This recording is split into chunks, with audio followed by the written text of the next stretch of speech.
Ah Minou, ça va? Tu me les abîmes pas, hein, j'en ai besoin. Hein. Fais pas tes griffes là-dessus. Hein. Je te parle. Hein. Hey.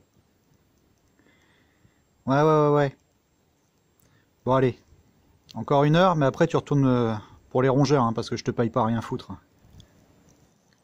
Salut les graisseux. Alors on débute l'épisode 2 concernant la remise en route de ce range V8 de 83. J'en profite pour faire le point concernant l'épisode numéro 1. Je suis super content parce que j'avais quand même hésité à vous partager concernant la remise en route de ce véhicule parce que j'ai bien conscience que il y a quand même énormément de boulot à faire dessus. Il n'est pas forcément hyper clean et puis le résultat final qui est visé, c'est pas une restauration totale dans un premier temps, donc c'est peut-être pas forcément très enthousiasmant, mais finalement vous avez eu un retour qui est vraiment super intéressant parce que j'ai eu beaucoup plus de vues et tout ça concernant ce début de chantier. Donc je suis super content. Je crois qu'il y a beaucoup de graisseux qui sont intéressés par tout ce qui est 4x4 et puis le monde du Land Rover et tout ça sur ma chaîne.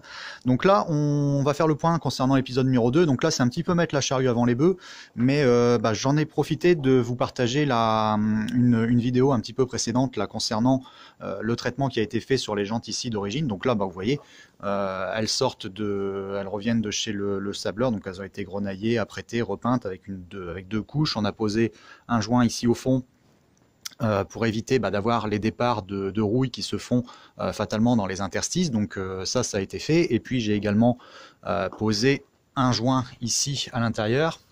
Voilà, donc ça je vous en ai parlé vite fait. Donc là les novices, ceux qui connaissent pas, vraiment allez voir cette vidéo et puis après vous appliquez ou vous appliquez pas. Peu importe, j'ai pas inventé l'eau chaude au niveau de la technique. Donc vous voyez, au niveau du marquage ici, ouais, j'en profite. Au niveau du visuel, moi j'aime pas trop le visuel blanc comme ça sur cette marque. Donc on est sur les marques quand même BF, donc c'est un profil qui est vraiment classique. Hein, c'est le AT, le KO, et il a été remplacé par le KO2 depuis peut-être 2-3 ans maintenant. Donc moi j'ai monté ça en 225 75 16, hein, parce que d'origine on trouve plutôt les pneus un petit peu plus fin. Moi je trouve que ça fait un petit peu galette sur le profil du Range parce que c'est un véhicule qui est quand même assez massif, imposant, carré, et pour peu qu'on ait une petite réhausse, ce genre de choses, les pneus ça fait vraiment un petit peu fin. Donc j'ai opté pour une taille qui est homologué par le constructeur. Hein. Moi sur mon autre V8, je suis même en 235/70/16. On peut même monter, je crois, jusqu'à 255 quelque chose, toujours en 16 pouces ou alors même en 15 pouces. Il y a des tailles qui sont homologuées avec des jantes de seconde monte. Moi ici, donc le choix a été fait que j'ai des jantes qui sont montées fatalement avec les chambres à air. Donc dans la vidéo, je vous en parle également concernant ici les petits adaptateurs réducteurs d'angle. Là, voilà, on va zoomer un petit peu. Vous voyez, il y a c'est une petite pièce en plastique là qui permet de centrer parfaitement au niveau de la valve et d'éviter d'avoir un cisaillement qui se fait avec le travail du pneu. Si vous travaillez par exemple avec des pressions qui sont un petit peu inférieures, notamment en tout terrain, ce genre de choses, ou même sur la route, vous avez peut-être des risques de cisailler directement ici au niveau de la chambre à air. Donc ça peut vraiment poser des problèmes. Donc moi, j'ai galéré un petit peu pour les trouver. Je vais vous partager, je les ai eu chez Serial Combi. Ils sont basés, je crois qu'ils sont dans l'Isère ou un truc comme ça. Donc j'ai commandé sur le site et puis je les ai fait arriver. J'en ai commandé un petit paquet parce que c'est toujours intéressant d'en avoir pour tout ce qui est montage de chambre. Hein. C'est valable pour d'autres véhicules anciens. Donc moi vraiment j'ai rien à gagner à vous dire. Moi j'ai vraiment galéré pour en trouver. Donc je préfère vous partager l'adresse pour éventuellement en faire profiter ceux qui sont à la recherche de ce genre de petites pièces. Donc voilà, Serial Combi. Ils font toutes les pièces qui concernent les combis Volkswagen, peut-être même la coccinelle, tout ça, je sais pas. Il faudrait regarder avec eux. Voilà, donc là, concernant les pneus, ils sont tout neufs. Au niveau de l'intérieur, tout est monté. Donc voilà, c'est un petit peu mettre la charrue avant les bœufs, mais bon, je vais les stocker en attente. Vous voyez quand même la différence entre ces deux jantes. Hein. Bon, il ne faut pas forcément se faire une fixette là-dessus parce que ces jantes-là, honnêtement, hein, moi j'en ai qui ont été préparées, qui ont été envoyées au grenaillage et tout ça, qui présentaient de cette façon-là. Hein. Donc il y a possibilité, à partir du moment où il manque vraiment pas de matière et où la rouille et tout ça n'est vraiment pas trop profonde et puis qu'il n'y a pas de coup sur les jantes, elles sont sauvables. Donc ça, vous allez voir avec un atelier, les personnes qui font de la jante ont vraiment l'habitude, vont vous dire si ça vaut le coup ou pas de les refaire. Voilà. Donc là, ça c'est bon. On va mettre ça de côté, et puis moi je vais garder les vieux pneus, hein. Pour l'instant je vais laisser le véhicule sur ces pneus des années 80 là. Bizarrement, ça fait plus de 5 ans qu'il doit être stocké ici, j'ai jamais eu besoin de remettre de la pression, donc je vais les conserver pour stocker les véhicules en attente de chantier, hein. Ça permet de ne pas avoir des véhicules qui traînent sur le sol. Voilà, et on montrera ça à la fin quand le véhicule sera roulant par ses propres moyens. Je vous emmène tout de suite voir au niveau du moteur, parce que j'ai un petit peu avancé au niveau des préparations de pièces, on va faire le point là-dessus. Alors le but, on va virer le moteur qu'on a ici. Donc je vais le sortir et puis je vais commencer à le déshabiller. Le but c'est d'avoir le bloc nu dès ce soir afin de pouvoir commencer à travailler au niveau des cylindres et tout ça, et puis de commencer le remontage de toutes les pièces parce que tout est déjà bien avancé. Là les culasses et tout ça j'ai bien avancé, je vais vous montrer ça tout à l'heure. Alors la suite au niveau du nettoyage, vous voyez j'ai commencé à avancer au niveau des cache-culbus. Bon évidemment tout est un petit peu crade, j'ai sélectionné les meilleures pièces possibles, donc on va voir nos collecteurs d'admission, notre collecteur d'admission complet, là, ça c'est ce qui vient au niveau de la boîte de filtre à air. Et ici les cache-culbus, donc j'ai commencé à bien les nettoyer à l'intérieur.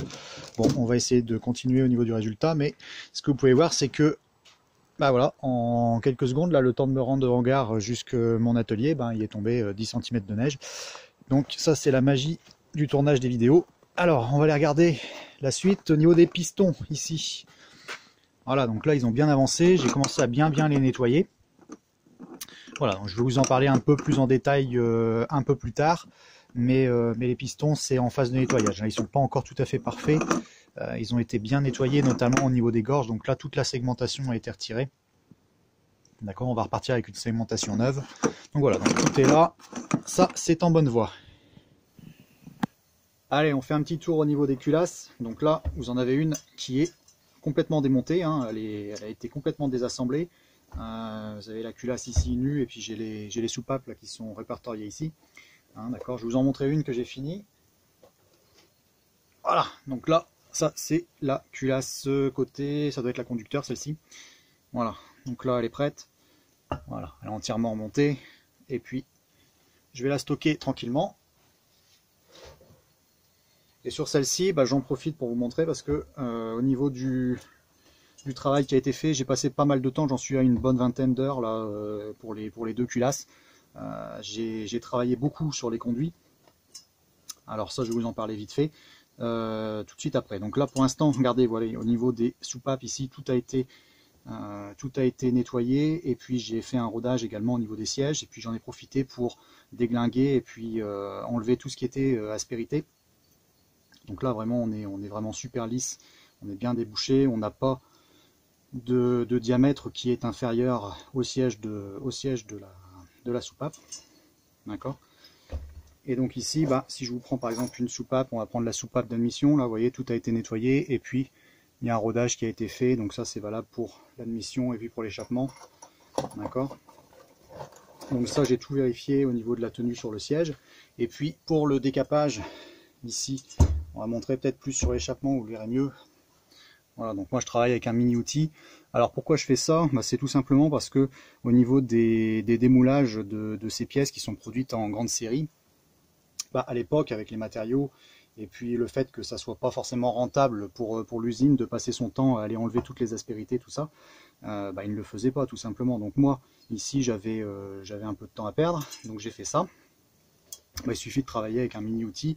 Et puis on va aller détruire ces aspérités. Pourquoi? Parce que si vous laissez les aspérités, ça va donner une chance, il va y avoir un risque, on va dire plutôt, que les résidus de combustion et tout ça s'agglomèrent. Donc ça va leur donner un endroit où se fixer. Ça fait un peu comme des moules si vous voulez. Hein. On leur met un pieu et puis elles vont aller se fixer dessus. Ici, si vous avez des aspérités, tous les résidus vont se fixer dessus et fatalement ça va peut-être pas obstruer le conduit, mais ça va réduire au niveau de son diamètre et de sa circulation, donc vous allez avoir des turbulences qui se créent, c'est pas bon. Là ici, sur un moteur comme ça, en réalité, un moteur qui tourne bien, c'est un moteur qui respire bien, donc on lui dégage au maximum au niveau de l'admission et au niveau de l'échappement, afin que on n'ait pas de possibilité d'avoir quelque chose qui s'obstrue. D'accord, donc on y va. Moi j'y vais au petit mini outil, hein. avec des embouts différents. Donc on commence un petit peu plus gros et puis on finit tranquillement. Et moi je termine avec du papier abrasif vraiment très fin, et à la limite on fait encore un petit polissage derrière pour dire de bien préparer la surface et puis d'empêcher tout collage éventuel de matière au niveau de la carburation ou au niveau des résidus de combustion. D'accord. Alors, je vous en fais une petite aparté quand même à ce sujet-là. Allez pas essayer de déglinguer les culasses au maximum sans connaître également vraiment de manière certaine au niveau de la géométrie du moulage qui est fait. Parce que dedans, vous avez, dans cette culasse, fatalement des trous de circulation d'eau, donc vous avez de l'eau qui circule, et fatalement, si vous allez beaucoup trop profond et que vous agrandissez trop, vous allez finir par déboucher sur un trou de circulation d'eau. Donc là, votre culasse, elle est foutue. Donc là, il y avait dans une certaine époque, on faisait des préparations sur ce type de culasse. Il y avait des sociétés qui avaient vraiment bien les plans et qui faisaient des améliorations au niveau des conduits. Ils appelaient ça Stage 1, 2 et 3. Et donc fatalement, ils avaient les mesures et on pouvait vraiment augmenter vraiment beaucoup au niveau des diamètres de ces trous, hein, que ce soit en admission ou en échappement. Moi, pour en avoir déjà vu ici, il restait vraiment, quand on était sur une troisième type de modification, il restait vraiment plus beaucoup ici entre les deux. Hein. Donc voilà, ça fragilise un petit peu quand même les culasses, donc il faut savoir ce qu'on fait. Ici, moi, il s'agit de culasses de 3.5 et de toute façon, la meilleure des solutions pour augmenter la puissance et surtout le couple, hein, parce que c'est ce qu'on va rechercher avec un véhicule lourd. De toute façon, la meilleure solution, c'est de passer sur un cubage plus gros. Donc 3.5, on passe à 3.9, 4.2, 4.6. Donc ça, on aura peut-être l'occasion d'en reparler. Moi ici, de toute façon, je vais le laisser en 3.5. Par contre, je vais travailler pas mal sur pas mal d'autres choses autour. Mais ça n'empêche que une petite optimisation comme ça mange pas de pain. Là, de toute façon, ça va être bon. Et puis le fait que le véhicule va tourner au gaz, je sais que je ne vais pas avoir de collage et puis de problème au niveau de ma carburation, ni de résidus. Donc c'est tout bénef, il suffit de le faire au moins une fois et puis on sait que je vais garder des culasses qui vont rester propres quand même beaucoup plus longtemps que si elles fonctionnaient à l'essence. Voilà, donc là ça c'est bien avancé, je vais remonter ça et puis on aura notre deuxième culasse qui sera terminée. Je vais pouvoir passer au bloc et puis à l'assemblage du volant moteur, du vilebrequin, du bas moteur et puis on va reclaquer les culasses là-dessus. Bon voilà, il est sorti, donc là on est bon. Je vais pouvoir commencer le démontage pour vous montrer. Bon, de toute façon, au niveau de la rotation, normalement, je devrais pouvoir réussir. Alors, ouais, voilà. Donc on voit bien, ça fonctionne, il n'est pas bloqué. Donc on va démonter tout ça et je suis bien content au niveau de mon choix pour le type de bloc.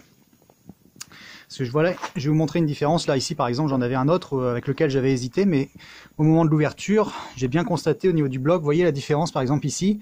Ça, on est sur les premiers types de blocs. Vous voyez, au niveau des nervures ici, on est beaucoup moins épais et renforcé que sur les blocs suivants.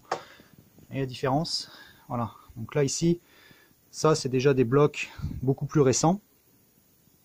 Là, ça, c'est un bloc de 3.5 à injection de 86, donc 87-88.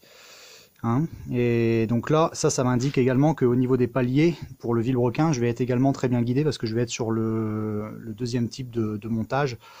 Les blocs ont été revus et les paliers sont ancrés sur les côtés de manière un peu plus profonde, c'est-à-dire qu'au niveau du bloc, de toute façon vous le verrez, j'ai des paliers qui sont un peu mieux usinés par rapport à celui-ci, où là on va être un petit peu plus fin et au niveau du guidage des paliers c'est pareil, donc bon, il n'y a pas de problème avec les puissances qu'on sortait normalement d'origine sur ces moteurs là, mais moi je préfère justement choisir celui-ci pour reconstruire parce que je vais passer avec des pistons à haute compression, donc encore plus gros que ceux qui sont ici d'origine. Là on est en 9,35 et moi je vais monter en 10,5, voilà.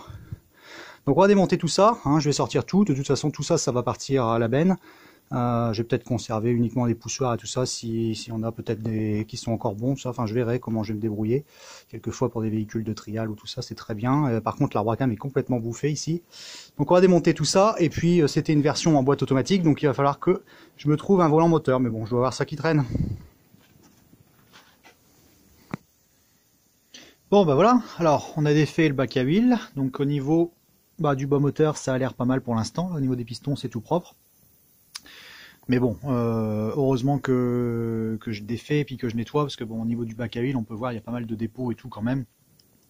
Donc on va refaire une santé à ce niveau-là, mais bon, c'est bien parti. Donc là, je vais défaire la crépine pour dire de ne pas l'abîmer, puis je vais commencer par sortir les pistons. Et puis on va regarder l'état des coussinets. Voilà, donc l'arbre à cam est déjà démonté, tout est déposé. J'ai vu qu'il y avait une cam ou deux qui étaient déjà vraiment bien arrondies. Bah là, on va bien le voir.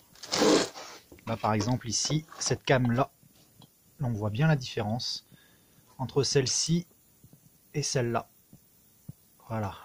Donc là, on a une cam qui est complètement arrondie sur celui-ci. Voilà, regardez par rapport au profil pointu qu'on peut avoir juste à côté, là, deux cams juste avant. Voilà, celle-là et celle-ci. Bon, j'ai vu qu'il y en avait des autres également qui avaient souffert un petit peu, donc ça on va mettre de côté. Et je m'attaque au piston. Bon voilà, un quart d'heure, 20 minutes plus tard, là tout est sorti, les 8 pistons sont extraits, ça a été vraiment très bien à faire. Aucun problème, d'ailleurs vous pouvez constater qu'ils sont relativement en bon état, ils sont vraiment très beaux, même au niveau de la segmentation, tout ça, il n'y a pas de dépôt quasiment. Un simple nettoyage suffirait.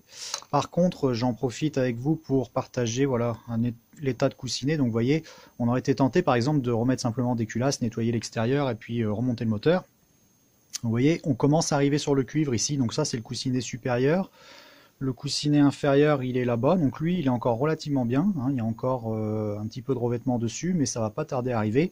Donc moi, ça me permet d'estimer à peu près au niveau du kilométrage. Ça, c'est un moteur qui vient de passer ses 150 000 à peu près. Il n'a pas ses 200 000, ça c'est certain. De toute façon, même par rapport au démontage et puis historique que j'ai du moteur, j'ai confirmation, mais c'est vraiment cohérent par rapport à ce que j'avais acheté de toute façon. Donc voilà, et moi j'en ai profité pour vérifier. Donc on est avec une pièce ici, il n'a jamais été ouvert apparemment, c'est une pièce d'origine, donc c'est le RC 2587. Donc ouais, c'est les pièces d'origine Land Rover ça, donc elles sont en code d'origine, pièce d'origine. Donc moi je vais remettre en place des coussinets en code d'origine. On va regarder ça après. Donc là pour l'instant je vais stocker ça. Vous pouvez remarquer c'est que j'ai identifié chacun des pistons. Hein. Ça c'est très important pour la remise en place. Et puis bah là on va s'occuper du vilebrequin. On va regarder, on va sortir tout ça et puis regarder dans quel état ça se trouve. En général celui qui est le plus fatigué c'est celui-ci. On va regarder. Puis au niveau du latéral j'ai vu qu'il avait quand même un petit peu de jeu latéral. Mais bon on va voir ça. De toute façon ça c'est pareil, ça va être changé. Allez, on passe à ça, encore 10 minutes là, et puis le vilebrequin est par terre. Et voilà, donc le vilebrequin sorti, je l'ai posé là. Le bloc est nu, ça y est, donc là on voit bien au niveau des coussinets, celui-ci commençait à partir. Les autres c'est relativement bien. Par contre, si on regarde au niveau des paliers là, on voit que là il était vraiment temps d'intervenir, donc pas sur le premier, mais bon, plus on va aller vers le volant moteur, donc là on est à 2, 3, 4 et 5 paliers. Cinquième je veux dire, voilà, donc plus on va vers le volant moteur, plus on voit que c'est relativement marqué. Là celui-là ils sont vraiment loin ceux-ci, donc je vais inspecter, je vais vérifier le vilebrequin. Et puis bah voilà, pour cet épisode 2 de toute façon c'est terminé. Moi maintenant je vais ranger un petit peu tout ça, je vais organiser comme il faut, je vais préparer toutes mes pièces, je vais stocker tout ce que je vais conserver et qui sera remonté éventuellement sur d'autres moteurs pour refaire d'autres choses, je sais pas, on verra bien.